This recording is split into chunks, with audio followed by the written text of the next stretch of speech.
गोविंदा के रिवॉल्वर से गोली चली और उनके अपने पैर में लगी। आज सुबह इस घटना के सामने आने के बाद में बहुत सारे लोग चिंतित हैं, उनके फैंस चिंतित हैं, मीडिया में खलबली है और लोग जो है वो सच जानना चाहते हैं। और लेकिन जैसा कि होता है जब ऐसे मामले आते हैं तो तरह तरह के सवाल उठते हैं, तमाम तरह की बातें होती हैं। तो इस मामले में भी ऐसा हो रहा है। कई लोग ये जानना चाह रहे हैं कि कहीं ऐसा तो नहीं कि गोविंदा जो है किसी आर्थिक मुश्किल में फंसे थे, क्योंकि कुछ साल पहले ज़रूर उनका स्टेटमेंट आया था कि कुछ आर्थिक समस्याएं हैं, कुछ मुश्किलें हैं। हालांकि वो उससे उबर गए थे और ये तो सभी जानते हैं कि गोविंदा जो है वो विरार का छोरा उनको कहा जाता है और उन्होंने गरीबी के दिन देखे हैं। वो मुंबई के विरार से, हालांकि अब तो वो मुख्य मुंबई का ही हिस्सा है, लेकिन जब गोविंदा विरार में पैदा हुए थे तो वो मुंबई का एक दूर का सबर्ब था। उनके पिता अरुण आहूजा जो हैं वो किसी दौर में उनका कार्टर रोड पर बंगला था। वो एक्टर थे, प्रोड्यूसर थे, लेकिन उनकी जब एक फिल्म फ्लॉप हो गई, बुरी तरह से फ्लॉप हुई, तो उन्हें अपना सब सामान और अपनी संपत्ति बेचना पड़ी और फिर वो विरार चले गए। तो कहीं ऐसा तो नहीं कि गोविंदा को भी ऐसी ही किसी स्थिति का सामना करना पड़ रहा हो कि उनकी आर्थिक स्थिति डावाडोल हो। तो हमने इस मामले में कुछ सर्च किया, इंटरनेट पर खबरें देखी, गोविंदा की नेटवर्थ क्या है, कैसा है, तो हमें कुछ फिगर्स और फैक्ट मिले। तो हमने सोचा आपके साथ उसको शेयर करें। तो ये खबरें तो यही बताती कि गोविंदा की आर्थिक स्थिति जो है बहुत साउंड है, बहुत सॉलिड है। और भले ही वो लंबे समय से फिल्में ना कर रहे हों, लेकिन वो अच्छी खासी संपत्ति के मालिक हैं। उन्होंने बहुत सारी प्रॉपर्टीज़ में इन्वेस्ट किया है। वो सिर्फ एक्टर ही नहीं, जैसा कि आप जानते हैं कि 2004 में उन्होंने मुंबई से कांग्रेस के टिकट पर चुनाव भी लड़ा था। और उस वक्त 2004 में, यानी आज से 20 साल पहले जब उन्होंने अपनी संपत्ति घोषित की थी तो वो 14 करोड़ रुपए की थी। और वो 14 करोड़ रुपए, आज अनुमान ये लगाया जाता है कि वो 14 करोड़ रुपए की संपत्ति जो है गोविंदा की आज 150 करोड़ रुपए हो चुकी है। यानी एक बात साफ है कि उनकी आर्थिक स्थिति बहुत मजबूत है। और जो तमाम सूत्रों के हवाले से आपको मीडिया में खबरें मिलेंगी कि उनका फिल्मी कैरियर तो मजबूत रहा ही है, आज भी वो बहुत सारे ब्रांड्स को जो है वो एंडोर्स करते हैं। और इसके अलावा ख़ास बात यह कि उन्होंने रियल एस्टेट में जो है बहुत सारा इन्वेस्टमेंट किया हुआ है। तो एक बॉलीवुड स्टार के रूप में उनकी पॉपुलैरिटी तो है ही और इसका फ़ायदा उनको मिलता है।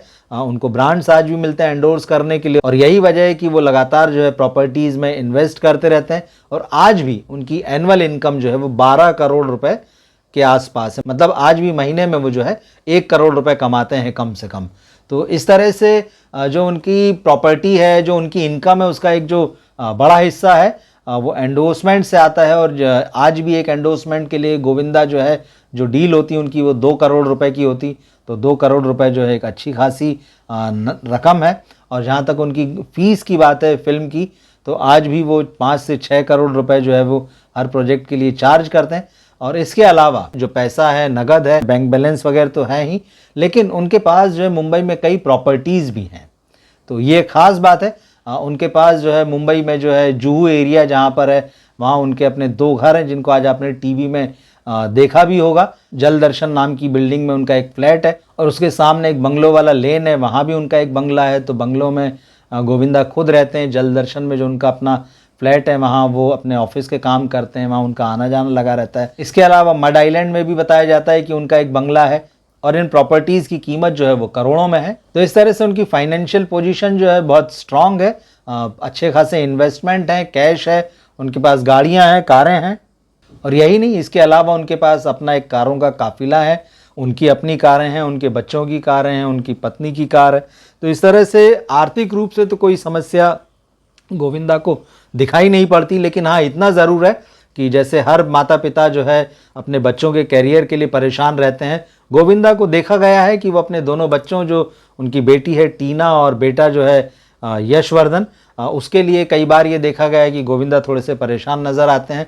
उन्हें लगता है कि उनके बच्चों का भी कैरियर हो फिल्म इंडस्ट्री में। उनकी बेटी टीना जो है वो फिल्मों में डेब्यू कर चुकी हैं। उन्होंने 1-2 फिल्में ज़रूर की, लेकिन वो फिल्में बुरी तरह से फ्लॉप हुई। और ख़ास बात ये भी है कि फिल्म इंडस्ट्री में जो गोविंदा के आसपास के, गोविंदा के दौर के जो बड़े सितारे रहे हैं, किसी को हमने उनकी मदद करते नहीं देखा। जिस तरह से ये सितारे जो हैं वो अपने दौर के बाकी एक्टर्स के बच्चों को या तो लॉन्च करते हैं या सपोर्ट करते हैं उनको लॉन्च करने में। कुछ तो फिल्में भी बनाते हैं अपने दोस्तों और परिवार में बच्चों के लिए। ऐसा कुछ भी किसी ने गोविंदा के लिए नहीं कहा। और इस बात को लेकर गोविंदा खुलेआम जो है वो नाराज़गी भी जता चुके हैं, कई बार उन्होंने दबी ज़बान में ये बात कही है। तो उनकी बेटी के लॉन्चिंग के समय में भी किसी ने हाथ नहीं बढ़ाया, और जहाँ तक अब यशवर्धन की बात है, उनके बेटे का मामला है, तो उसकी भी लॉन्चिंग की खबरें बहुत दिनों से है कि वो अमेरिका में पढ़ा लिखा है, उसने वहाँ एक्टिंग और डायरेक्शन की पढ़ाई की है, लेकिन ऐसी कोई खबर नहीं है कि यशवर्धन जो है वो बॉलीवुड में लॉन्च होने जा रहे। इक्का दुक्का मौके पर उड़ती उड़ती खबरें आई, लेकिन ठोस अनाउंसमेंट जो है वो कभी भी नहीं हुआ। तो ये बात ज़रूर है कि गोविंदा अपने बच्चों को लेकर थोड़ा सा, उनके कैरियर को लेकर परेशान दिखें, लेकिन जहाँ तक आर्थिक मामला है उसमें किसी तरह की जो है समस्या वो कहीं नज़र नहीं आती। मीडिया रिपोर्ट्स को अगर आप देखें, और परिवार भी उनका जो है बहुत बड़ा परिवार है इस फिल्म इंडस्ट्री में, जो है वो उनके फैमिली के कई लोग जो हैं एक्टर हैं, डायरेक्टर हैं, सिंगर हैं, प्रोड्यूसर हैं, तो एक अच्छा खासा भरा पूरा परिवार है, सब अपनी अपनी जगह व्यवस्थित और जमे हुए दिखाई देते हैं। तो ऐसे में अब इस घटना का जो सामने आना है वो लोगों को थोड़ा सा चौंका रहा है कि आखिर क्या मामला है। पुलिस ने भी अभी तक क्लीन चिट नहीं दी है, तो इस पर सबकी नज़र है। तो अगर इस मामले में कोई इंटरेस्टिंग अपडेट्स आएंगे तो उन्हें लेकर हम ज़रूर आपके पास आएंगे। तब तक आप हमसे जुड़े रहिए, हमारे चैनल को सब्सक्राइब कीजिए, इस वीडियो को अपने दोस्तों और फैमिली में शेयर कीजिए। मिलते हैं हम अगले वीडियो में। नमस्कार।